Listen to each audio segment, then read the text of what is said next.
Welcome back to more Legend of Keepers. Obviously, this is a new recording session because I don't remember what I did last time. But let me see. Where are we at? We have not an insignificant amount of money.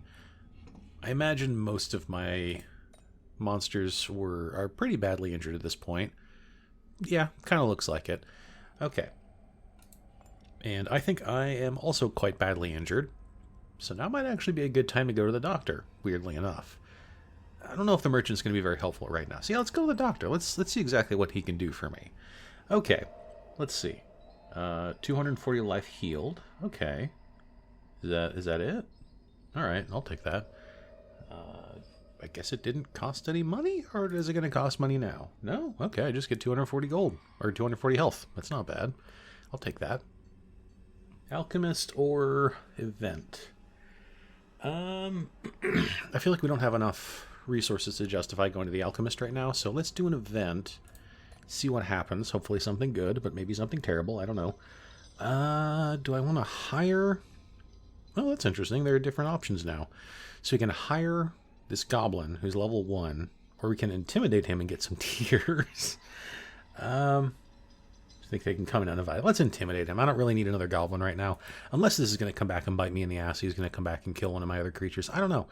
Alchemist again. I don't really think we have the resources for it, so we're going to skip that. Do another event. Unless I clicked on the wrong thing. No, we're good. Okay. R&D director has the... Okay. Has created a centrifuge. Sorry, I should have cleaned my glasses before I started this recording, but oh well, too late. We're already in the midst of it. I can transform blood into tears. So I get 30 tears for 15 blood. That is a really good deal. It's way better than the alchemist can do, and we've been short on tears most of this run. So sure, let's do that. I haven't really needed blood that much right now anyway, so that works for me. Okay, merchant, plunder, or event. This is before... Oh, this will be interesting. This is probably going to be the end of me, because this means... Well, I'll tell you in a minute, but I'm going to risk a plunder right before we do a champion fight. This is a terrible idea. Don't do this. Okay, so we have Succubus, Goblin, and Yeti go up here. 35% volunteers out for 10 weeks, but all volunteers get +1 motivation and 75% chance to set a monster free. That's not bad.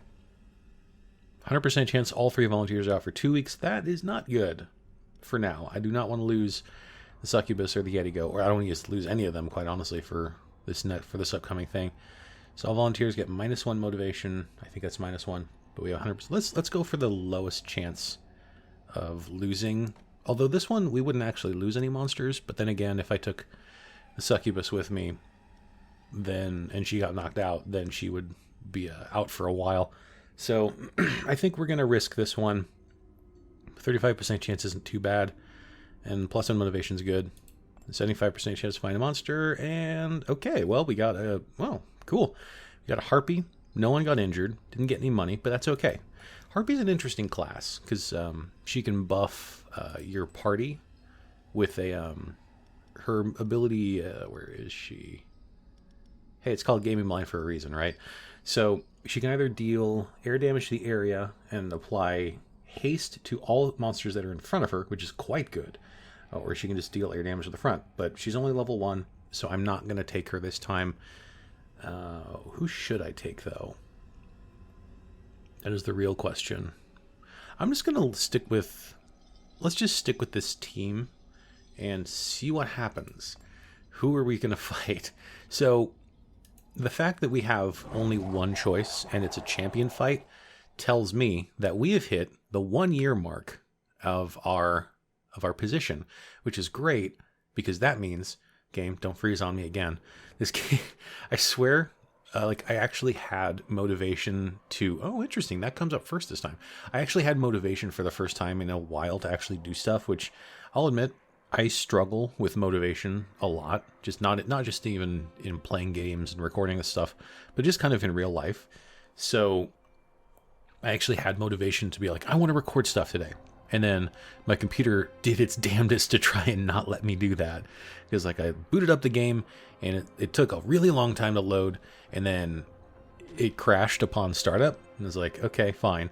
So, all right, I have to shut it down with Task Manager. And then that took forever to load. And then I was trying to close off all the all the excess programs that I have open, and that took forever. And it's like, computer, please just let me do this. Okay, so I have to think about this for a second, because I rarely see the hazard thing up at the front, because there's a thing, so we can slow them down, since this is ice caverns or whatever. There is something, damage taken from traps is increased by 100%. Since this is first, for once, I actually can take full advantage of that and have both traps hit them for damage if I wanted to. That's interesting. But let me look at what monsters or what heroes we're fighting. So we're fighting the Hoplite. I forget what he's like the max. I think he's just in, I don't know, whatever. So 52 physical damage and armor break. Oh boy. Life above 35%. Damage dealt increased by 35%. Deals 100% of final damage to the monster position just behind the target. Okay. And life under 35%. Damage taken from attacks reduced by 35%. Okay. So he has very high armor, so we're not going to be hitting him with physical damage as much as I can try. I wish I brought the ice skeleton, because he's weak to ice. Unfortunately, I did not. He has a whole bunch of HP. So, we're going to have a tough time. And we have a scholar. She's not an apprentice anymore. She is a scholar. So, fire damage to the front, and then it ricochets back. Can't be affected by demoralized. That's fine. I'm probably not going to go for morale victory this time anyway. And a magician. Okay. 5% of heroes max their morale back. That's fine. I'm not going for morale victory anyway. Okay. So we need to have a group that is resistant to fire, which I don't think I have much of here. Orc is super weak to fire, so I'm not going to use him unless I have to. Might have to use the knoll here in the front row. Okay. So I didn't look at their speeds either. I think Hoplite 55, 85, 75. It's a pretty fast team overall. Okay, so he's weak to ice. He's neutral in nature, though, so... and he does have, obviously, very high positive armor. Unfortunately... Okay, so if I use the Succubus, she'll definitely be able to spread some extra damage with all the nature... with her nature attacks and everything. Naga is more focused on getting morale damage. Let's see. Reaches the hero location. That's not terrible, actually. Does extra damage. So, okay. Let's take... Oh, wait, but they're gonna get shifted around, so... This isn't going to work the way I hoped it would, unfortunately, I'm sure. So, I want to take... Let's take Succubus, because she can do a lot of damage, and she's quite fast. Do I want to take Dog? Dog is weak to fire. Of course it is. Do I have anything else that resists fire? Naga, do you resist fire? Naga resists fire. And Naga is very fast. Dark Magus does resist fire. Doesn't have a lot of HP, though. I think I might go with Naga here. So this team could actually work not super great in any position, because both Naga and Succubus have very low armor values. So this is not an ideal situation, unfortunately, but this is what we're going to go with. Okay. Let's see. Mouth Shudder is interesting, but let's see. Poison Dart, what's his nature resist? 25. Okay, let's do Circular Saw, because both of these other two heroes have very, very low armor. So let's do that. And then I don't know if we should do Poison Dart or Flying Dagger. Flying Dagger does physical. He has much higher physical resist. I wish I had more things that did AoE damage, but I don't. So let's see. I think we'll just do Poison Dart, even though it's only going to hit the front row. That's okay. We'll deal with it. Okay. Let's see. Boarman has pretty bad fire resist, but he might be the best option we have for the front row here. Because I think Skeleton Soldier is much worse for fire damage. So I guess we're going to go Boarman in the front. Is he weak to ice? He is very weak to ice. But then again, he's going to deal fire damage to the entire area, so maybe not. You're weak to fire, you're weak to fire, you're weak to fire. No, you're not weak to fire. Yes, you are. Never mind. Thought that said plus 40%. No, it's minus 40. My bad. Alright. Skeleton Archer, I guess. It's because he resists fire somewhat. This is really not going to go very well. Remember earlier when I said in one of the previous episodes, like, I'm going to die. I'm almost assuredly not going to make it through this. Let's see. Air damage to the back. What's your air resist, sir? It's actually not great. His nature resist is higher than I expected. Okay. Well, let's just take the... Well, let's take the ghost. I have a feeling I'm not going to make it through this fight, and I know I keep saying that, but I like my hero is level, my character is level 1. He shouldn't have made it this far, I'm pretty sure. Let's use the snowballs and increase the damage from traps, because I never get to use that. Feels good to use a thing I never use. And that only lasts... Does that only last for... Okay, so Naga got moved to the front, which is pretty terrible. Does that last for 2 turns? Or does that go for 2 traps worth? I don't know. Okay. Let's just do as much damage as we possibly can right now. Because he's not going to get his motivation dropped very low. So let's try to get the Naga to do a fair amount of damage. Naga's going to die here anyway. Oh no, never mind. Okay, let's do infection just to lower their do as much. Ooh, okay. All right, good. All right. Let's see. I think Cackle is the best just because it boosts all of their penalties. Well, that was bad. Well, she survived one more turn. That's pretty good. So we at least got a little bit more DOTs on them, which is great. And this is going to do a fair bit of damage, I think. Yeah. Okay. Yeah, that's doing okay. And let's see, what do we want to do here? Intimidate's probably not very helpful right now. Should we just do Show No Mercy?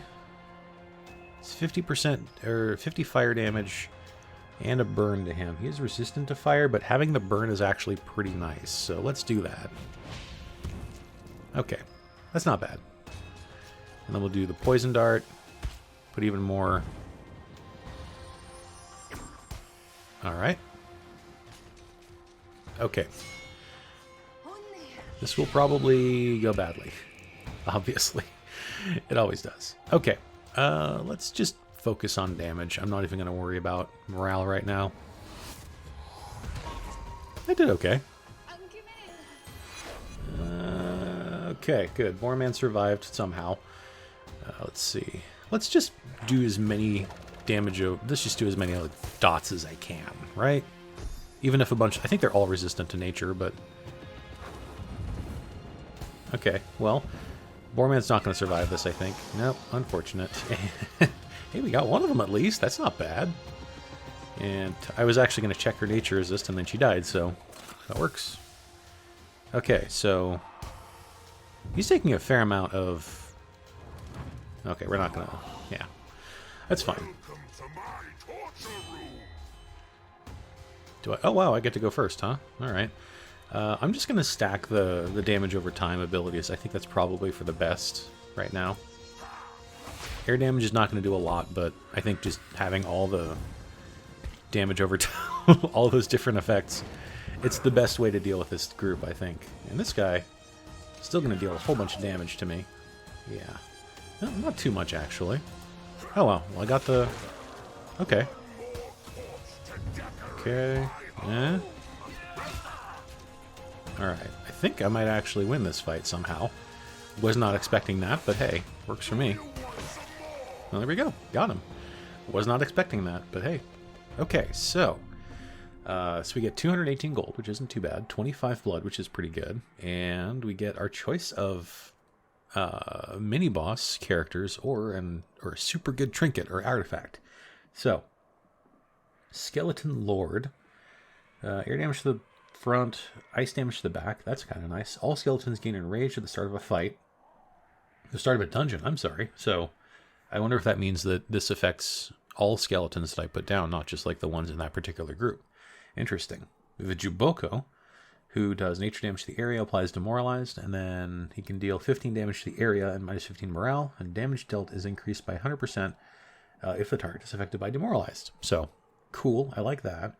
And it gains immunity at the start of a dungeon. These are both really good extra monsters to have on here. Or we can get a Fang of Melinda. Demons' attacks regenerate their life by 100% of the damage dealt if the target is affected by... What is that?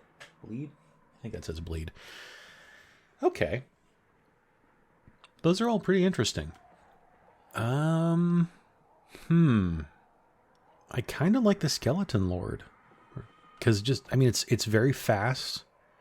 It doesn't have very good armor. But it does actually have a positive... It actually is resistant to fire and ice and nature. It actually has really good resistances. Jiboko has pretty bad resistances, actually. I do think it has better attacks, but I think we're going to go with Skeleton Lord for this one. All right, well, I was not expecting to make it through that fight. I was expecting to just be done with it. And, my character would die, and then we would get to look at the talent points and then move on from there. But unfortunately, we won. Good work.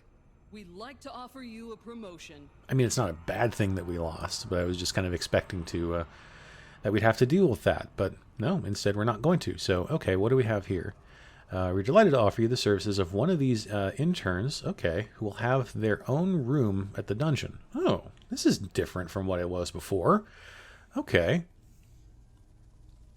When this was like early access, like a month or two after, like the first time I got through a promotion, you got an extra room as the slaveholder, but you could put like 3 extra monsters, but they would have like a penalty attached to them. This is different, and this is interesting. Okay, so what do we have here? So we can give them... So we have the option of a matriarch, mermaid matriarch. Okay, so she deals 60 physical damage to the back and applies 3 stacks of bleed, nature damage to the area, and minus 12 morale, and applies demoralize. That's quite good. And then attacks deal 30% additional damage and per 25% morale missing from the target. Oh, okay. That's quite interesting. We have Colossal Hydra. Nice. 80 physical damage and 3 stacks of bleed to the front. 80 nature damage and 4 stacks of poison to the back. Or 24 fire damage and 3 stacks of burn to the area. That's actually pretty interesting also, just because of the variety that you can get. Or, sorry I'm going through this, but I've never seen this before, so this is all new to me. Father of the Damned. Sounds wonderful. Okay, so we have 15 ice damage to the area and minus 20 morale. It applies 2 stacks of frostbite. Not bad. 20 air damage and minus 15 morale, and applies terrified to the area. And then a passive gains enraged for each hero whose morale is under 50% at the start of his turn. Okay. Interesting. These are all really interesting mini-boss characters. I don't know. Still have morale. I don't know. They're all very interesting characters. What do I want to do here? So 50% at the start of his turn. I didn't look at any of their resistances either. I should probably do that. So, Father of the Damned is weak to fire, but that's it. Doesn't have great other resistances. But he has 200 health. Wow. Okay. And 140 speed. Holy crap. Okay. So Hydra has 40 speed, but 375 health. Weak to ice and a little bit weak to air, but has pretty good resistances otherwise. Okay. Mermaid Monarch has 250 health, 100 speed. Weak to nature. Okay. I'm tempted by the Father of the Damned. Let's try it out, right? See what happens. Sure. Let's hire him. Okay. So, great timing to get the therapist, considering so many of my monsters got injured in the last round of fighting. So I think we're going to do that. Use up the tears that we got from the last fight, or from previously, I guess. And let's see. Yeah, we're gonna cry it out. We're gonna get that extra motivation back. And let's see, how much money do we have? It's almost 600 gold. So let's see. I don't really think we need to go to the merchant right now. So let's go to the trainer. Let's probably move some characters around here. Maybe take out some people I might not be using too much. There's a plane flying overhead. Cool. I think Skeleton Archer, he was actually pretty helpful in the last fight, but we might take him out just for the... Well, if I take him out, then the Skeleton Lord will not be as beneficial. So maybe take out the... I don't know. I just want to see, like, what I can get for level 2 creatures, or level... Like, when I level them up, when I take them to the trainer. So, let's go to the trainer. And, okay. What would it cost to get him up to level 2 immediately? 400 gold. Yikes. Okay. But he gets plus 20 HP, plus 10 to all resistances, which is really, really nice. Because he is... I don't know, he's weak to nature. That's about it. And bad armor. Okay. I might want to level up some of the other creatures first, because they are all pretty low level. Plus 10 armor, and plus 20 HP, plus 10 power, plus 10 speed for the Gnoll. That's quite good. Dark Magus gets plus 20 HP. A passive. Resistance is reduced by 20 to all heroes when the Dark Magus is defeated. Not bad. Level 3 Orc gets a boost to his cleave ability and plus 10 to all resistances. I like seeing that plus 10 to all resistances. It's really nice. Dog will get plus 10 power, plus 10 ice resist, and a boost to bite. Alright. I've been meaning to level up the Skeleton Archer for a while, because he gets plus 20 speed and that passive ability, which is really nice. And 200 gold is not too expensive to level him up, so maybe I will do that. I don't know. Too many options, quite frankly. Yetigo applies Frostbite when attacking. Oh, I like that. I like that a lot. And plus 10 nature resist. Yeah, that's really good. Okay, we're doing Yetigo. I think it's worth it. Gnoll, I think, would also benefit from the plus 10 speed. I know I just said I was going to level up the... I know I just said I was going to level up the Skeleton Archer, but Gnoll is honestly more useful, I think, long term. Plus 25 air resist for the Succubus. Wow, that's really good. Plus 10 HP is also quite good. What does the Naga get? Plus 20 HP, boost to that attack, the front attack. Frigid Glance, I think. Let's level up the Gnoll. Okay, and that's all we can afford. It's getting too expensive to level everybody up, unfortunately. So, merchant or event? Let's go event. What do we have here? Okay, so there's an icy... Ooh, level 2 Icy Breeze trap we can buy from R&D for 87 gold. Sure, why not? I don't have any money now, but that's okay. And Alchemist... Should we do Alchemist? Let's just do another event. And what do we have here?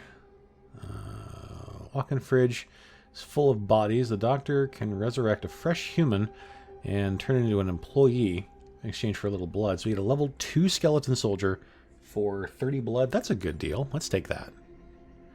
Okay, and now we have the option of going into another... we can go for another dungeon.